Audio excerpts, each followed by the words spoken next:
پاکستان اور افغان طالبان جنگ بندی جاری رکھنے پر متفق، مذاکرات کا مشترکہ اعلامیہ جاری۔ پاکستان اور افغانستان جنگ بندی جاری رکھنے پر متفق ہو گئے۔ پاکستان اور افغان طالبان کے درمیان مذاکرات پر ٹرکی کی وزارت خارجہ نے مشترکہ اعلامیہ جاری کر دیا۔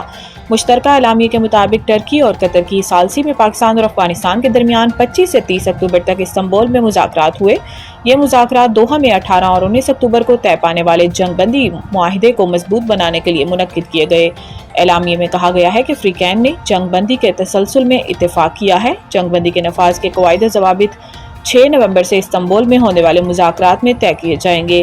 فریقین نے جنگ بندی پر عمل درآمد یقینی بنانے کے لیے نگرانی اور تصدیق کا ایک مشترکہ نظام تشکیل دینے پر بھی اتفاق کیا ہے، جو کسی بھی خلاف ورزی کی صورت میں ذمہ دار فریقین پر جرم عائد کرنے کا اختیار رکھے گا۔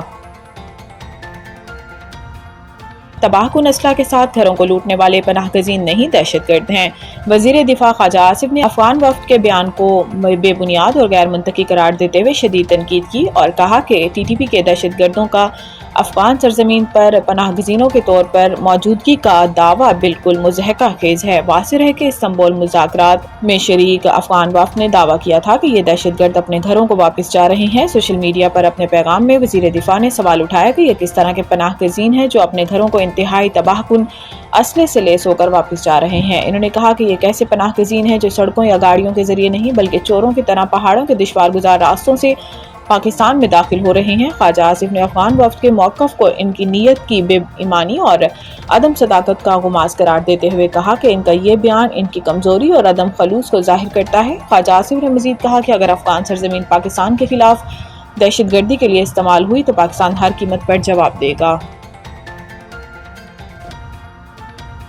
کوئٹہ میں موبائل انٹرنیٹ ڈیٹا سروس معطل۔ محکمہ داخلہ بلوچستان کی جانب سے جاری بیان میں بتایا گیا ہے کہ موبائل فون ڈیٹا سروس امن و امان کی صورتحال کے باعث 24 گھنٹے کے لیے بند کر دی گئی ہے۔ محکمہ داخلہ بلوچستان کا بتانا ہے کہ موبائل فون ڈیٹا سروس آج رات 12 بجے تک بند رکھی جائے گی۔ ڈیٹا سروس بند ہونے سے طلباء، کاروباری حضرات، آن لائن خدمات سر انجام دینے والے صارفین کو مشکلات کا سامنا کرنا پڑے گا۔ یاد رہے کہ کچھ عرصہ قبل کوئٹہ سمیت بلوچستان کے مختلف اضلاع میں موبائل فون انٹرنیٹ سروس کئی روز کے لیے معطل رکھی گئی تھی۔ بعد ازاں صوبائی حکومت نے بلوچستان ہائی کورٹ کے حکم پر عمل کرتے ہوئے 16 روز بعد صوبے میں انٹرنیٹ سروس بحال کر دی تھی۔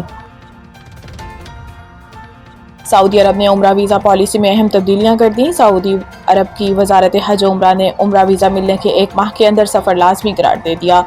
وزارت کے مطابق ویزا اجراء کے 30 دن کے اندر سعودی عرب میں داخل نہ ہونے کی صورت میں ویزا خود بخود منسوخ ہو جائے گا۔ نئے قانون کے تحت ویزا ملنے کے بعد سعودی عرب میں داخلے سے قبل کی مدت 3 ماہ سے گھٹا کر 1 ماہ کی گئی ہے، تاہم سعودی عرب میں داخل ہونے کے بعد عازمین کو قیام کے لیے پہلے کی طرح 3 ماہ کا وقت ہی ملے گا۔ سعودی عرب کے قومی کمیٹی برائے عمرہ کے مشیر احمد باجفر کے مطابق نئے ضوابط آئندہ ہفتے سے نافذ ہوں گے۔ انہوں نے بتایا کہ یہ اقدام وزارت حج و عمرہ کی جانب سے عمرہ زائرین کی بڑھتی ہوئی تعداد کے پیش نظر کیا گیا ہے۔ عرب نیوز کے مطابق رواں سال جون سے اب تک 40 لاکھ سے زائد بین الاقوامی زائرین کے لیے عمرہ ویزے جاری کیے جا چکے ہیں، جو گزشتہ برسوں کے مقابلے میں ریکارڈ اضافہ ہے۔ اسموگ کی صورتحال مزید خراب۔ فضائی آلودگی میں فیصل آباد کا پہلا نمبر۔ فضائی آلودگی سے متعلق ڈیٹا فراہم کرنے والی عالمی ادارے IQAir کے مطابق فیصل آباد فضائی آلودگی میں پہلے، گجرانوالہ دوسرے اور ملتان تیسرے نمبر پر ہے، جبکہ لاہور میں آج صبح کے وقت ایئر کوالٹی کی شرح 471 ریکارڈ کی گئی۔ IQAir کے مطابق فیصل آباد میں AQI 554، گجرانوالہ میں 546، ملتان میں 478، لاہور میں 471 اور بہاولپور میں 389 ریکارڈ کیا گیا، جبکہ سرکاری اعداد و شمار کے مطابق صبح کے وقت ڈی جی خان، گجرانوالہ، قصور میں ایئر کوالٹی کی شرح 500 ریکارڈ کی گئی۔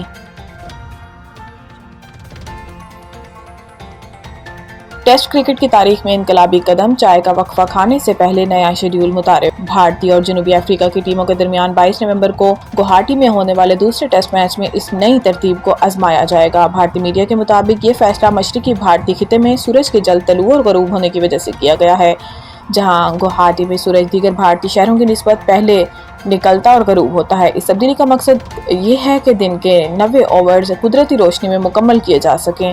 نئے شیڈول کے مطابق میچ کا آغاز صبح 9 بجے ہوگا، جو کہ روایتی وقت 9:30 سے 30 منٹ پہلے ہوگا۔ پہلا سیشن 9 سے 11 بجے تک جاری رہے گا۔ اس کے بعد 11 سے 11:20 تک چائے کا وقفہ دیا جائے گا۔ دوسرا سیشن 11:20 سے 1:20 تک جاری رہے گا اور پھر 2 بجے تک کھانے کا وقفہ دیا جائے گا۔ تیسرا سیشن 2 سے 4 بجے تک ہوگا، جس کے بعد کھیل غروب آفتاب سے قبل مکمل کر لیا جائے گا۔